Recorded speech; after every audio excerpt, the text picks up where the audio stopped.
दुनियार मजदूर दुनियार मजदूर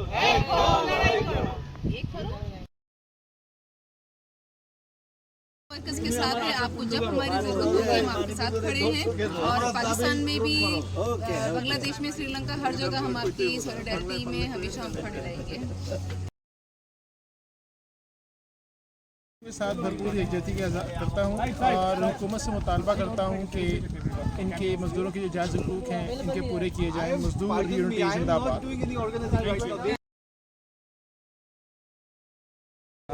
हम यहाँ मीटिंग में आए हुए हैं और इसमें पाकिस्तान, इंडिया, बांग्लादेश, श्रीलंका, नेपाल, मुख्तलिफ मुल्कों के सारे मेहनत कशों के नुमाइंदे यहाँ पर हैं। हम लेस्टर के मजदूरों की जो जद्दोजहद है हम उसके साथ हैं और उनकी जो भी मुतालबात हैं और उनकी जो मांगे हैं हम उनके साथ हैं।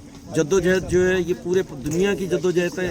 अगर लेस्टर के लोग जो लड़ रहे हैं, वर्कर्स लड़ रहे हैं, वो हमारी लड़ाई लड़ रहे हैं और हम जो लड़ाई लड़ रहे हैं वो उनकी लड़ाई लड़ रहे हैं। हम उनकी इस जद्दोजहद में उनके साथ हैं और हम उनसे इज़हार यकजहती करते हैं। मैं पाकिस्तान से हूँ और मैं पूरे साउथ एशिया को रिप्रेजेंट करता हूँ।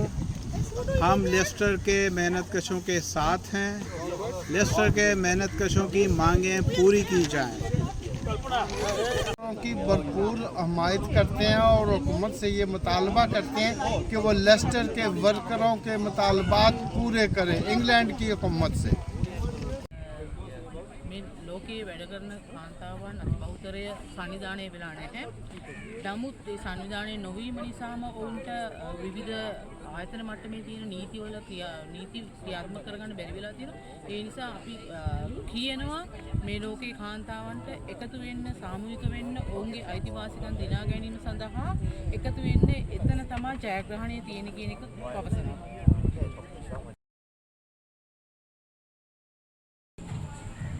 ಸರೋಜ ಅಂತ ಗಾರ್ಮೆಂಟ್ ಇಂಡಸ್ಟ್ರಿನಲ್ಲಿ ಸುಮಾರು 18 ವರ್ಷ ಕೆಲಸ ಮಾಡಿದ್ದೀನಿ ಬೆಂಗಳೂರು ಕರ್ನಾಟಕದಲ್ಲಿ. ಇಂಡಿಯಾದಿಂದ ಮಾತಾಡ್ತಾ ಇರೋದು. ಗಾರ್ಮೆಂಟ್ ಇಂಡಸ್ಟ್ರಿನಲ್ಲಿ 18 ವರ್ಷ ಕೆಲಸ ಮಾಡಿ 2003ರಿಂದ 2010ವರೆಗೂ ನಾವು ಗಾರ್ಮೆಂಟ್ ವರ್ಕರ್ ಆಗಿ ಫ್ಯಾಕ್ಟ್ರಿ ಒಳಗಡೆ ಸುಮಾರು ಸಮಸ್ಯೆಗಳನ್ನ ಫೇಸ್ ಮಾಡ್ಕೊಂಡು ಬಂದಿದ್ದೀವಿ. Her name is Saroja. She comes from Bangalore. She's been a garment worker for over 18 years. And after that, since I think the last 10 to 13 years, she's been an organizer. She's been a worker organizer. ಏನು ನಾವು 2003ರಲ್ಲಿ garment ವರ್ಕರ್ಗೆ ಒಂದು ಫೋರಮ್ನ ಮಾಡಬೇಕು ಅಂತ ಅಂದ್ಕೊಂಡು, ಅದರ ಹಿಂದೆ ಯಾರು ಕೂಡ ನಮಗೆ ಗಾರ್ಮೆಂಟ್ ವರ್ಕರಿಗೆ ಏನಾದ್ರೂ ಸಮಸ್ಯೆಗಳಾದರೆ ತಕ್ಷಣ ಕೆಲಸ ಮಾಡೋಕ್ಕೆ ಯಾರು ಕೂಡ ಸಪೋರ್ಟಿವ್ ಆಗಿ ಇರಲಿಲ್ಲ. ಸೊ ಆ ಸಮಯದಲ್ಲಿ ನಾವು ಏನು ಮಾಡಿದ್ವು, ಒಂದು ಸಂಘಟನೆನ ರಚನೆ ಮಾಡ್ಕೋಬೇಕು ಅಂತೇಳಿ ನಾವೆಲ್ಲ ಕಾರ್ಮಿಕರು, ಹೆಣ್ಮಕ್ಳು ಎಲ್ಲ ಸೇರಿ ಒಂದು ಯೋಚನೆನ ಮಾಡಿ ಒಂದು ಹೆಣ್ಮಕ್ಳು ಗುಂಪನ್ನು ಮಾಡಿಕೊಂಡು. Back in the day, there was no support for women workers, garment workers at all.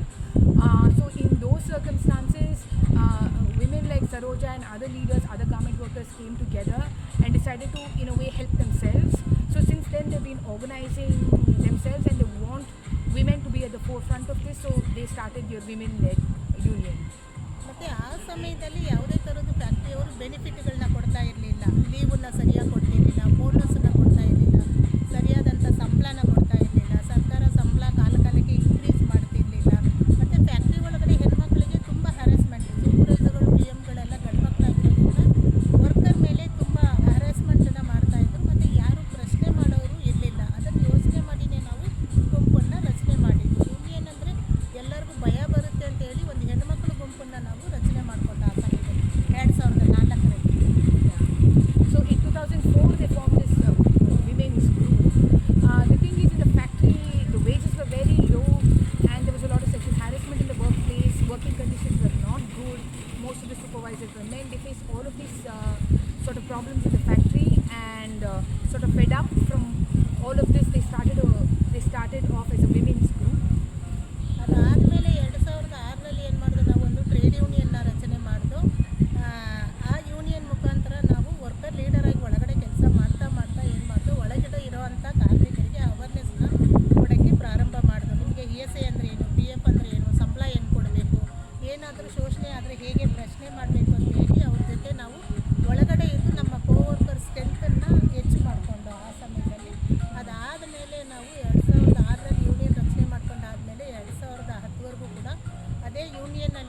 ಹೋಗ್ತಾ ಇದ್ದು. ಮತ್ತು ಅಲ್ಲೂ ಕೂಡ ಕೆಲವೊಂದು ಮೇಲ್ ಪರ್ಸನ್ನಿಂದ ಹೆಣ್ಣುಮಕ್ಕಳಿಗೆ ಒಂದು ಡಾಮಿನೇಟ್ ಆಗಿರೋದ್ರಿಂದ ಅಲ್ಲಿಂದ ಏನು ಮಾಡಿದ್ರು ನಾವು ಹೊರಗಡೆ ಬಂದು 2012ರಲ್ಲಿ ಹೆಣ್ಮಕ್ಳು ಗುಂಪಾಗಿ ನಮಗೆ ಯೂನಿಯನ್ ಮಾಡೋಕ್ಕಾಗುತ್ತೆ ಅಂತ ಒಂದು ಚಾಲೆಂಜಿಂಗ್ ಆಗಿ 2012ರಲ್ಲಿ ಗಾರ್ಮೆಂಟ್ ಲೇಬರ್ ಯೂನಿಯನ್ನ ನಾವು ರಚನೆ ಮಾಡಿದ್ವಿ.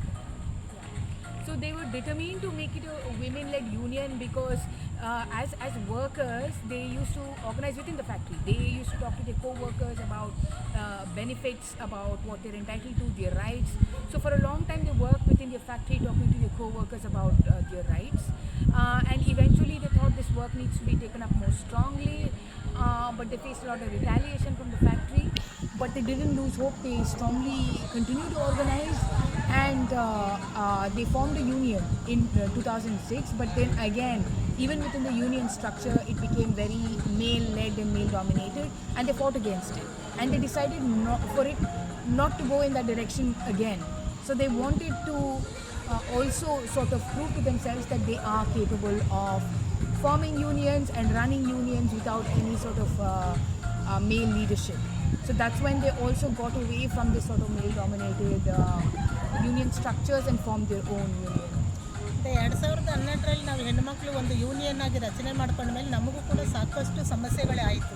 ನೀವೆಲ್ಲ ಕಾರ್ಮಿಕರಾಗಿದ್ದೀರಾ, ಯೂನಿಯನ್ ಮಾಡ್ಕೊಂಡು ಏನು ಮಾಡ್ತೀರಾ, ನಿಮ್ಗೆ ಏನು ಬರುತ್ತೆ, ಹೇಗೆ ಮಾತುಕತೆ ಮಾಡ್ತೀರಾ, ಮತ್ತು ಅಂತಾರಾಷ್ಟ್ರೀಯ ಮಟ್ಟದಲ್ಲಿ ನೀವು ಹೆಂಗೆ ಮಾತುಕತೆನೇ ಮಾಡ್ತೀರಾ, ಸಾಲಿಡಾರಿಟಿನ ಹೆಂಗೆ ತಗೋತೀರಾ, ನಿಮಗೆ ಎಜುಕೇಷನ್ ಇಲ್ಲ, ಎಲ್ಲ ವರ್ಕರ್ ಗ್ರೂಪ್ ಆಗಿದ್ದೀರಾ ಅಂತ ಹೇಳಿ ಸುಮಾರು ಇಲ್ಲೂ ಕೂಡ ನಮಗೆ ತುಂಬ ಒಂಥರ ಕೀಳಾಗಿ ಮಾತಾಡೋ ಅಂಥದ್ದನ್ನ ಮಾಡಿದ್ರು ಹೆಣ್ಮಕ್ಳು ಗುಂಪಿಗೆ. ಸೊ ಅದನ್ನೆಲ್ಲನೂ ಚಾಲೆಂಜ್ ಮಾಡಿಕೊಂಡು ನಾವು ರಿಜಿಸ್ಟರ್ ಮಾಡಿಕೊಂಡು ಮುಂದಕ್ಕೆ ಬರ್ತಾ ಇದ್ದು. ಜೊತೆಗೆ ಬ್ರ್ಯಾಂಡ್ ಅಂದರೆ ಏನು, ಮ್ಯಾನೇಜ್ಮೆಂಟ್ ಅಂದರೆ ಏನು, ಮತ್ತು ಏನು ಅನ್ನೋದ್ರ ಬಗ್ಗೆ ನಮಗೆ ಸ್ವಲ್ಪ ಆಲ್ರೆಡಿ ನಮಗೆ ಅದ್ರ ಬಗ್ಗೆ ತಿಳ್ಕೊಂಡಿದ್ದರಿಂದ ನಾವೇನು ಮಾಡಿದ್ವು, ನಮ್ಮ ಗ್ಲೂ ಸ್ಟ್ರಾಟಜಿನ ಸ್ವಲ್ಪ ಬ್ರ್ಯಾಂಡ್ ಲೆವೆಲಲ್ಲಿ, ಅಂತಾರಾಷ್ಟ್ರೀಯ ಮಟ್ಟದಲ್ಲಿ ಮತ್ತು ಸಪ್ಲೈಸ್ ಜೊತೆ ಸ್ವಲ್ಪ ಸ್ಟ್ರಾಟಜಿನ ಚೇಂಜ್ ಮಾಡಿಕೊಂಡು ಜೊತೆಗೆ ಕಲಿತಾ ನಾವು ವರ್ಕರಾಗಿದ್ದು ಬಂದಿದ್ದರಿಂದ ನಮಗೆ ಅಷ್ಟು ಗೊತ್ತಾಗಲಿಲ್ಲ. ಸೊ ಕಾನೂನು ಕಲಿತಾ ಈ ಕಡೆ ಮಾತುಕತೆ ನೆಗೋಷಿಯೇಟನ್ನು ಮಾಡ್ತಾ ಈಗ ನಾವು ಯೂನಿಯನ್ನ ಮುಂದೆ ನಡೆಸ್ಕೊಂಡು ಬರ್ತಾ ಇದ್ದೀವಿ. So they had to learn to become trade unionists. It didn't come easy for them because they're not educated or highly educated in any way, and they were also looked down upon by other people in the movement wherever they went, that what are you women going to do, you don't know anything, you're not educated. So they were put down constantly, but in spite of that they took the time and effort to learn about the sector, about the supply chain and all of that. They educated themselves and continued to organize in spite of all the discouragement from elsewhere. ಈ ಕೇಸ್ಗಳನ್ನ ಬರ್ತಾ ಮಾತಾಡ್ತಾ ಮಾಲೀಕರು ಮತ್ತು brand ಮತ್ತು ಈ ಥರದ ಬೇರೆ ಸಂಸ್ಥೆಗಳ ಜೊತೆ ಮಾತಾಡ್ತಾ ಈಗ ನಮಗೆ ಏನಂದರೆ ಒಂದು ಕಾನ್ಫಿಡೆಂಟ್ ಬಂದಿದೆ. ಹೆಣ್ಮಕ್ಳಾಗಿ ನಾವು ಸಾಧನೆ ಮಾಡ್ಬೋದು, ನಮ್ಮ ಕೈಯಲ್ಲಿ ಆಗದೇ ಇರೋವಂಥದ್ದು ಏನೂ ಇಲ್ಲ ಅಂತ ಹೇಳಿ ನಮಗೆ ಒಂದು ಯೂನಿಯನ್ನ ಮುಂದೆ ಸ್ಟ್ರೆಂತಾಗಿ ತೊಗೊಂಡೋಗುವಂಥ ಕಾನ್ಫಿಡೆಂಟ್ ಬಂದಿದೆ. ಮತ್ತು ಇಲ್ಲಿ 90% ಹೆಣ್ಮಕ್ಳು ಇರೋದರಿಂದ ಹೆಣ್ಮಕ್ಳದ್ದೇ ಆಗಿದ್ದ ಒಂದು ಬೋರ್ಡನ್ನು ನಾವು ರಚನೆ ಮಾಡ್ಕೊಂಡಿದ್ದೀವಿ. ಇವಾಗ ಹೆಣ್ಮಕ್ಳು ಡಿಸಿಷನ್ ಮೇಕಿಂಗಲ್ಲಿ ಹೆಣ್ಮಕ್ಳೇ ಇದ್ದಾರೆ, ಮೆಂಬರ್ಶಿಪ್ ಎಲ್ಲರೂ ಇದ್ದಾರೆ, ಆದರೆ ಡಿಸಿಷನ್ ಮೇಕಿಂಗನ್ನು ಹೆಣ್ಮಕ್ಳು ಮಾಡ್ತಾ ಇದ್ದಾರೆ. ಈಗ ನಮ್ಮಲ್ಲಿ ಪ್ರೆಸಿಡೆಂಟ್ ಇರ್ಬೋದು, ನಾನಿರ್ಬೋದು, ನನ್ನ ಜೊತೆ ಇರುವಂಥ ಹೆಣ್ಮಕ್ಳು ಯಾರು ಇದ್ದಾರೆ ಗ್ಲೂನಲ್ಲಿ ಎಲ್ಲರೂ ಕೂಡ ಇವಾಗ ಯಾರೋ ಪ್ರೆಸ್ ಅವ್ರು ಮಾತಾಡಿದರೆ, ಬ್ರ್ಯಾಂಡ್ ಅವ್ರು ಮಾತಾಡಿದರೆ, ಮ್ಯಾನೇಜ್ಮೆಂಟ್ ಮಾತಾಡ್ತಾರೆ. ಇವಾಗ ಬಾಯ್ಬಿಟ್ಟು ಧೈರ್ಯವಾಗಿ ಮಾತಾಡೋಂಥ ಸ್ಕಿಲ್ಲನ್ನು ಬೆಳೆಸ್ಕೊಂಡಿದ್ದಾರೆ. ಈವನ್ ನಾನು ಕೂಡ ಏನೂ ಎಜುಕೇಷನ್ನು 9ನೇ ಕ್ಲಾಸ್ 10ನೇ ಕ್ಲಾಸ್ ಓದ್ಕೊಂಡು ಬಂದು, ನನ್ನದು ಬೇರೆ ಲ್ಯಾಂಗ್ವೇಜ್ ಕನ್ನಡನೂ ಅಲ್ಲ, ಆ್ಯಕ್ಚುಲಿ ತಮಿಳ್ ಲ್ಯಾಂಗ್ವೇಜಲ್ಲಿ ಓದ್ಕೊಂಡು ಇಲ್ಲಿಗೆ ವಲಸೆ ಬಂದು ಮತ್ತು ಇಲ್ಲಿನ ಲ್ಯಾಂಗ್ವೇಜಿನ ಕಲಿತು ಫ್ಯಾಕ್ಟ್ರಿನಲ್ಲಿ 18 ವರ್ಷ ಕೆಲಸ ಮಾಡಿ ಇವತ್ತು ನಾನು ಕೂತು ಒಂದು ಬ್ರ್ಯಾಂಡು ಅಥವಾ ಮ್ಯಾನೇಜ್ಮೆಂಟ್ ಜೊತೆ ಒಂದು ನೆಗೋಷಿಯೇಟ್ನ ಮಾಡ್ತಾಯಿದ್ದೀನಿ ಅಂದರೆ ನಮಗೆ ಆ ಸ್ಕಿಲ್ ಒಳಗಡೆ ಇದೆ. ಹಾಗಾಗಿ ನಾವು ಸ್ಕಿಲ್ಲನ್ನು ತೊಗೊಂಬಂದರೆ ಹೆಣ್ಮಕ್ಳಿಗೆ ಏನು ಬೇಕಾದರೂ ಸಾಧನೆ ಮಾಡ್ಬೋದು ಅನ್ನೋದನ್ನು ಒಂದು ನಾವು ಅರ್ಥ ಮಾಡ್ಕೊಂಡಿದ್ವಿ. ಇನ್ನೂ ಸಾಕಷ್ಟು ಕಲಿಯೋದು ನಮ್ಮಲ್ಲಿದೆ. So they had to develop the confidence. It didn't come easy for them, and slowly by organizing workers and getting involved with different issues, their confidence grew, and they want to send out this message that it's possible. You can learn to be a trade unionist, you can learn to fight strongly, you can educate yourself. She also talks about herself. She has barely finished her ninth class, and she's not completed her 10th standard, but still it doesn't take like a high level of education, and they were able to understand everything. it's not about education. So understanding is not an issue if you put your effort and come together. So also this message that you can build your confidence and you can understand the full issues. It doesn't matter what others say or what qualifications you have. And they also gave examples of other people in her union who are all women and who have leadership positions, who are all women and all come from similar backgrounds like herself. She's a migrant worker. She didn't even know the language when she came to the state where she worked as a garment worker. She had to overcome all those barriers, but it is possible. It's not like how people say that, you don't have education. You can't do things. ಮತ್ತು ನಾವು ಅಷ್ಟೇ ಅಲ್ಲ, ಈ ಥರದ್ದು ಪ್ರಪಂಚದಲ್ಲಿ ಹೆಣ್ಮಕ್ಳು ಗುಂಪು ಸಾಕಷ್ಟು ಜನ ಶೋಷಣೆಗೆ ಒಳಗಾಗ್ತಾ ಇದ್ದಾರೆ. ಮತ್ತು ವೇಜನ್ನು ತುಂಬ ದುಡಿಸ್ಕೋತಾರೆ, ಅವ್ರಿಗೆ ಸಾಕಷ್ಟು ಸಂಬಳನ ಕೊಡಲ್ಲ, ಒಳಗಡೆ ಶೋಷಣೆಗಳನ್ನ ಮಾಡ್ತಾ ಇದ್ದಾರೆ.